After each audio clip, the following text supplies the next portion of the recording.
এই ভিডিওতে আমি আপনাদের সাথে আমার প্রিয় খাবার এবং পানীয় শেয়ার করব। যখন বাইরের খাবারের কথা মনে আসে, গরম এবং বাষ্পযুক্ত বিরিয়ানির প্লেট কিছুই মারবে না। সুগন্ধি মশলা, মাংসের কোমল টুকরা এবং অপ্রতিরোধ্য থালা করে তোলে। আমার পছন্দ মতো একটি খাস্তা এবং সোনালি ভাজা মুরগি আছে, ভিতরে রসালো এবং কোমল মাংসের সাথে মিলিত, বাইরে স্তরের কুঁচকে যাওয়া কেবল স্বর্গীয়। এটা অবশ্যই আমার একটি দোষী পরিতোষ। পানীয়ের দিকে এগিয়ে যাওয়া, আমের লস্যির সতেজ গ্লাসের চেয়ে ভালো আর কিছুই নেই। আমের মিষ্টতা এবং দইয়ের তেঁতুলের মিলন যেন স্বর্গে তৈরি। এটি একটি গরম গ্রীষ্মের দিনে আমের মিষ্টতা এবং দইয়ের তেঁতুলের মিলন যেন স্বর্গে তৈরি।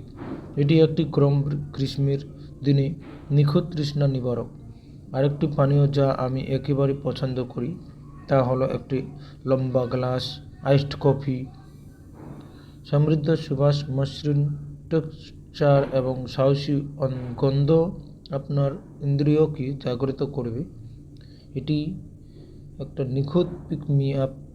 সকালে যেমন কোনো সময় আপনার ক্যাফিন কিক দরকার, আমার মিষ্টি দাঁত সন্তুষ্ট করার জন্য আমি ক্রিমযুক্ত এক টুকরো প্রতিরোধ করতে পারি না। মখমলের টেক্সচার, সমৃদ্ধ গন্ধ এবং এই মিষ্টি ভিতক এটিকে একটি ডেজার্ট করে তোলে যা কেবল অপ্রতিরোধ্য।